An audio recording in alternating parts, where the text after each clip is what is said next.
Hello, my name is Pavel, and I would like to warmly welcome you to this very short and very effective Neuron tutorial. When you first time log to NeuronWriter, or if you just log to NeuronWriter, you will see the list of the project. So what is the project? The project is a folder where you can store your optimizations. So every time when you do the new query, new optimization, you have to choose the project for it. And a project just like a folder. It could be domain related, and then you type a domain, let's say yourdomain.com, or it could be not related to a domain, just a folder with a name, with any name. And then you can store there any kind of content that you would like to. So if you have a, for example, customer, you can just call this folder customers and then keep hundreds of analyses there to have a separate folder for your customers, and you can have a domain related project. What you are setting up in the domain related, let's say adidas.com, then you type a homepage, choose the language and default search engine. When the project is set up, here are a few additional options for a project.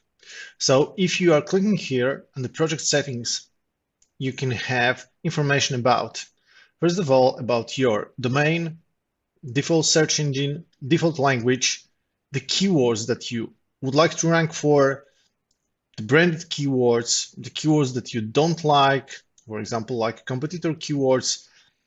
Here you can set up a competitors as well. It's quite important because we are using those competitor websites to analyze what content is missing on your website.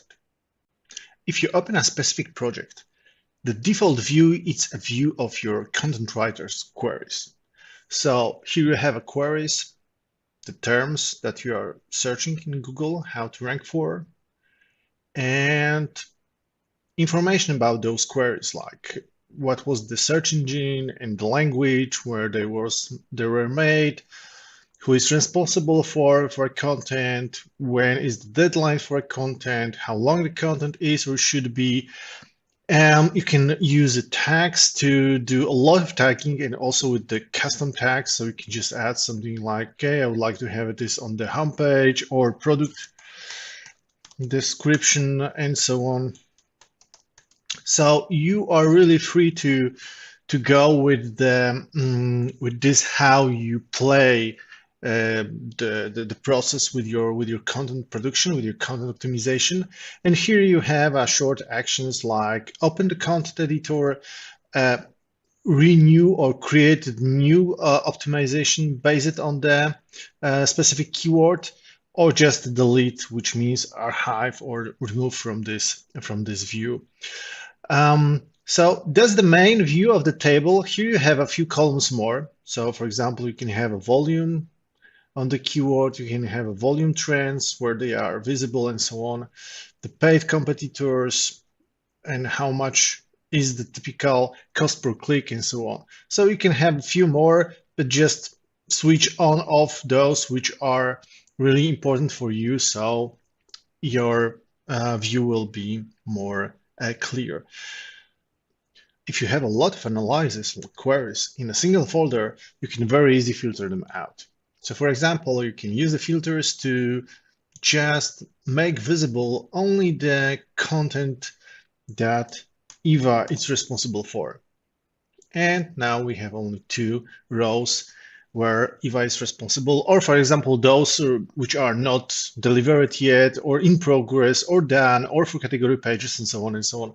So all the tagging that you figured out that will be useful for you are available here, and you can just use them to filter the data.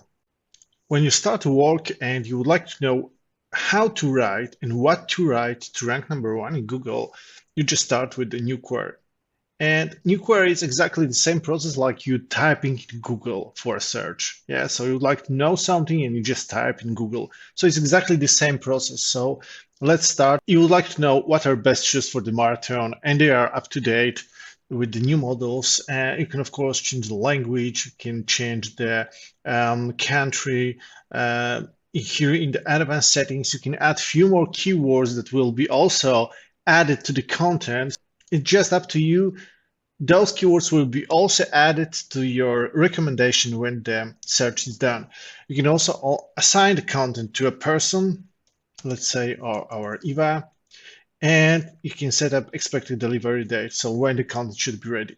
And then you just click start, and that's exactly all what you have to do to write a new query. When the query is ready, there is a most important moment. You need to choose the right competitors, the right type of content.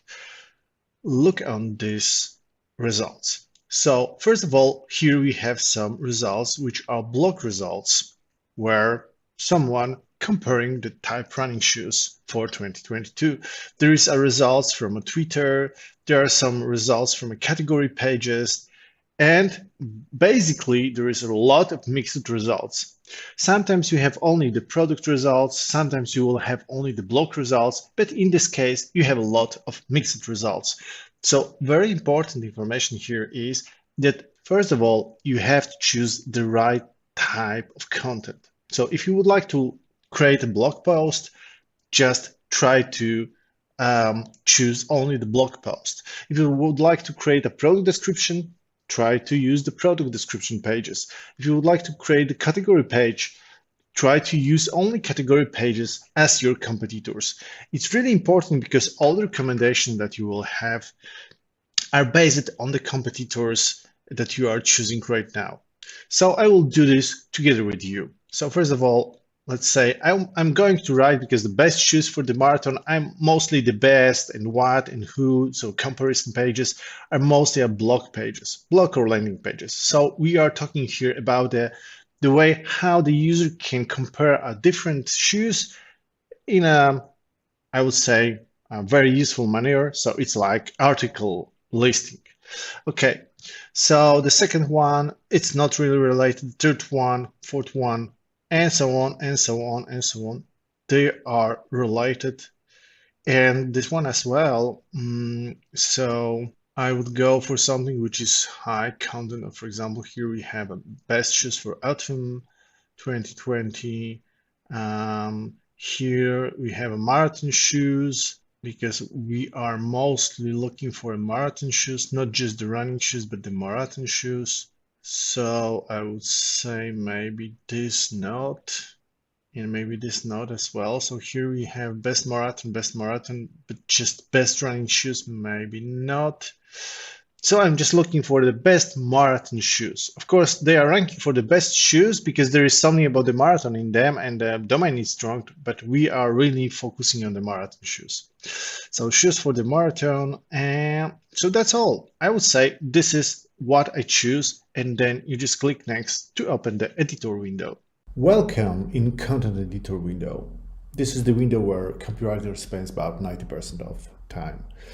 And this window is basically built with three main elements. So you have a top menu, left side, which just contains the editor, the text editor, and the right side where you have information about recommended topics and ideas.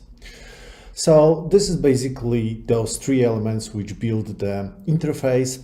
In the top menu, you have top analysis, internal linking suggestions, what to write next, search console integration, and comments basically on the URL level, and the query and the market, so language and the Google search engine country. Here you have a target URL, so you can add manually or you can find a URL which is, let's say, best for this content that you would like to create, or maybe optimize, because if you have already content, you can optimize this content. And here you have option to share with editor, so it's like with freelancers who can just edit the content, or you can also share with a customer for acceptation. So this is like more like view or preview link. In the left side, you have a content editor window. So this is the content editor window. You have some options like, the saving, exporting, importing, checking the plagiarism, marking as a done. So when the content is ready, you can just mark it as a done. And then there will be information to person who share with you the content that it's ready. And typical information about how to play with your content. So I believe this is clear. Here you have information about readability score, so how easy it is to read and understand your content. And here are the information about about length. Yes, so how long is your content, how many words contains. And here is some also recommendation. So here's recommendation about that article to rank for this keyword should be about 2,700 words long. So you can just check this and change this as well. Okay, so that was the left side, and on the right side you have the most important elements according to NLP optimization. So here are the terms which should be included in the article to give you the ability to score higher. So this is the optimization factor. And as you can see, we start with two elements, basic keywords. And if you are thinking about what are the basic keywords, are the keywords which are like most common for this type of query. So they are just in almost every article.